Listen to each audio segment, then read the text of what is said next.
সাদ ইবনে মুআয বর্ণনা করেও আমার নবীর সাহাবী আনাস ইবনে নজরের দিকে তাকায় দেখি যুদ্ধের ময়দানে বিক্রমের সঙ্গে যুদ্ধ করতে করতে দুনিয়া থেকে বিদায় হয়। জোরে বলুন আল্লাহু আকবার। আর ওইদিকে মুসাব ইবনে উমাইর এর জীবনটা ছিল কেমন?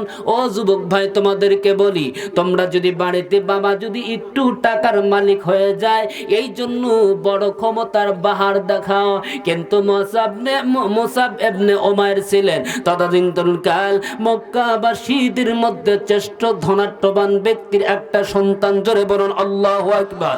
তারা ইসলামের জন্য নিজের জীবনটা শুধু বিলীন করে নাই, সমস্ত সম্পদগুলো ধ্বংস করে শেষ করে দিয়েছে।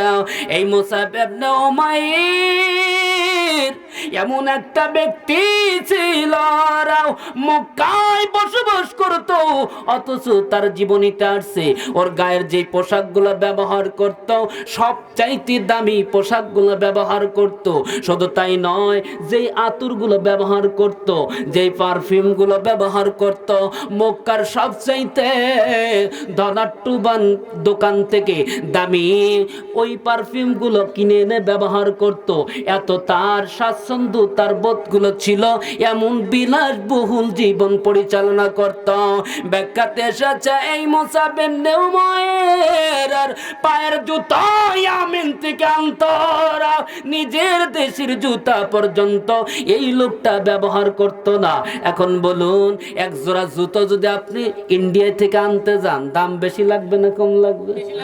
খরচ বেশি না কম?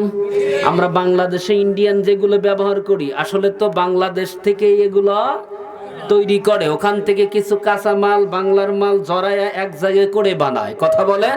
কিন্তু আপনি খাঁটি ভাবে ওই ব্যাখ্যাটি এসেছে মক্কার এই মুসাব ইবনে উমাইরের পায়ের জুতা ইয়ামিন থেকে অর্ডার দিয়ে আনা হতো। এখন বলুন তো দেখি, এত কেন তার স্বাচ্ছন্দ্য ছিল?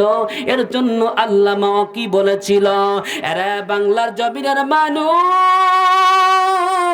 কানা মুসাব ইবনে উমাইর ফাতহা মক্কাতা শাবাবান, মক্কার জমিনেও এই ব্যক্তিটা ছিল এমন একটা ব্যক্তি, সাহসী এবং সটাম দেহর অধিকারী। শুধু তাই নয়, সবচাইতে সৌন্দর্যপূর্ণ বৈশিষ্ট্য মণ্ডিত এই ব্যক্তিটা ছিল। এই জন্য এখানে তার মা খুব তারে ভালোবাসতো, যার কারণে যাই চাইতো সন্তানের জন্য সেটাই দিয়ে দিত। এখন বলুন, আমাদের সমাজে এরকম লোক আছে না, মা বেশি ভালোবাসে যেই সন্তানকেও, এই সন্তানকে 1000 টাকা দরকার হলেও স্বামীর পকেট থেকে চুরি করলে চুরি করে, কথা বলেন। ওই সন্তানকে ভালোবাসে, ওই সন্তানকে কিন্তু বেশি টাকা এই মা দেয়। এই সন্তানকেও মাটা বেশি ভালোবাসত, সন্তান যা চাইতো রে সাথের সাথ পূরণ হয়ে যাইত। কিন্তু আল্লাহর বান্দার আর এই ব্যক্তি দারুল আরকামে দাঁড়াইয়া আমার নবীজিরাও যেই দিন ইসলামের কালেমার দাওয়াত দিয়েছিল, এই কানে কালেমা দাওয়াত দেওয়ার সঙ্গে সঙ্গে এই শব্দটা মুসাব ইবনে উমাইরের কর্ণকুহরে পৌঁছে যায়। পৌঁছে যাওয়ার সঙ্গে সঙ্গে তার অন্তরের ভিতরে আমার আল্লাহ পাক পরিবর্তন করে দেয়। পরিবর্তন করে দেওয়ার সঙ্গে সঙ্গে আর মুসাব ইবনে উমাইর ঠিক থাকতে পারে না, দৌড়ি রাহমাতাল লিল আলামিনের কাছে গিয়েছে, ইয়া রাসূলুল্লাহ, ইয়া হাবিবাল্লাহ, হুজুর আমি কালেমা পড়ার জন্য এসেছি গো নবী, আপনি আমাকে কালেমা পড়ায় দেন, কালেমা পড়ায় দেন। লা ইলাহা ইল্লাল্লাহু মুহাম্মাদুর রাসূলুল্লাহ সাল্লাল্লাহু আলাইহি সাল্লাম। জোরে বলুন আল্লাহু আকবার। এই যে যুবকরা এখনো বিয়ে করে নাই, কালেমাটা ভালো করে পড়ো।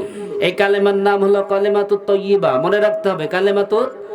অথচ অনেক জায়গা আপনি বিয়ে পড়ানোর সময় খেয়াল করছেন কিনা জানি না, বিয়ে পড়াইতে একদিন একজনকে প্রশ্ন করেছিলাম যে বেটা একটু কালেমা তাইয়্যিবাটা বলো তো, আর বলতে পারে না। মাইন্ডে নিয়েন না, কিন্তু আমি কিন্তু বাস্তব অভিজ্ঞতা থেকে বলছি, ছেলের বলতে পারতেছে না।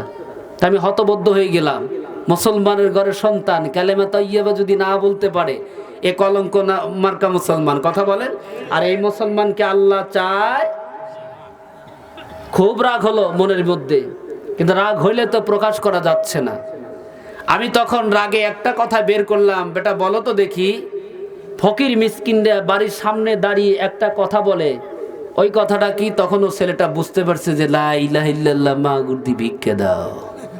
কথা বলেন না কেন? কথা বলেন। এই কথা বলে না অনেক মহিলারা, ভিখারি যারা ফকিন্নি, এমন ব্যক্তি মহিলাটা বাড়ির সামনে এসে এই শব্দ বলে না। আবার এই মহিলা যদি না হয়, পুরুষ লোক যারা ভিখারি আছে এরা কিন্তু দরজার কাছে গিয়ে এইগুলো বলে। যখন এই কথা বলছি তখন বলতেছে লা ইলাহা ইল্লাল্লাহু মুহাম্মাদুর রাসূলুল্লাহ। তাহলে এখন বলেন, এই শব্দটা ভিখারিরা বলে, এইটা বলার কারণে চিনতে পেরেছে, কিন্তু কালেমাতুত তাইয়্যিবা বলছি এটাও চিনতে পারে নাই। তাহলে এখন এ